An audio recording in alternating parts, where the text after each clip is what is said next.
Hi, this is Alex from phpacademy.org, back with another PHP tutorial for the new Boston. Now in this video we're going to be talking about MD5 encryption, or rather generating an MD5 hash from a string. Now if you don't know what MD5 is, I'll take a couple of seconds to just explain. MD5 is a form of encryption, and a hash is generated from a string that's given. And in PHP we have a function called MD5, and what this does is if you supply a string in here, it will convert this string to an MD5 hash. So let's take a look at a couple of examples. Let's create a string that might possibly be a password. So I'm going to give this a value of password. So our password essentially is password. Now if we wanted to encrypt this, we could simply echo out or create a new variable, say string hash, and I'm going to make this equal to MD5, and then in the bracket I'm going to supply the string data that I want to convert, or rather encrypt. Now I'm just going to come down here and echo out string hash. Okay, so now let's take a look at password, what it looks like with an when it's been hashed. Pass error in line 8, okay. Oh yeah, sorry, semicolon on the end of there. So let's refresh. Okay, so what you see now is the hash representation of the string password. Now, however much we refresh this, it's going to stay exactly the same. So let's keep refreshing, it's exactly the same. So we call this one-way encryption. This string, this hash, cannot be decrypted back to normal text.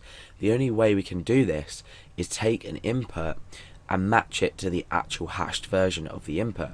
So for example, if you had a password stored in a database with this value, which we are going to come on to talk about in a minute and give a short example, if you had a password stored as a hash and the user typed in, say, Alex as the password, the hash for Alex wouldn't match the hash for this. Therefore, the password would be incorrect. Now, if we were to hash password again, if password was entered via user input, and we hashed password again, it would match this. Therefore, we would assume, well, we'd know that the password is the same.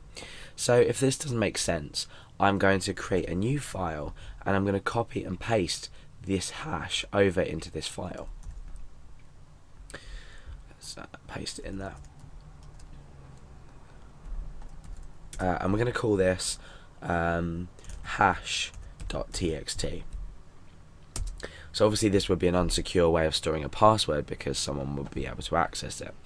However, what I'm going to do now is from index.php is I'm going to let the user enter a value. So we're going to create a form that allows a user to enter a value. Then when the form is submitted, we're going to open hash.txt, we're going to look at the contents, and we're going to see if the password matches. Bear in mind this is equal to password. So if we were to type in Alex, the password would be incorrect. However, if we were to type in password, this would be correct. So let's begin creating, well, we'll get rid of this first of all, and let's begin creating our form. So form action equals index.php. The method is going to be post. Remember, we're posting a password, so we want to keep it out of sight. So we're going to use post.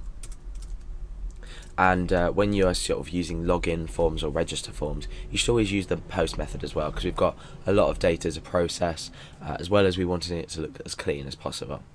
So now I'm going to create a label called password, or some text called password, and the input type would usually be password, but for the purposes of this tutorial I'm going to use text, just so we can see the text that we're typing in. And the name of this is going to be user underscore password. Okay, so let's break down a couple of lines and create a submit button, and the value of this is going to be submit. So let's just refresh the page and check that looks okay.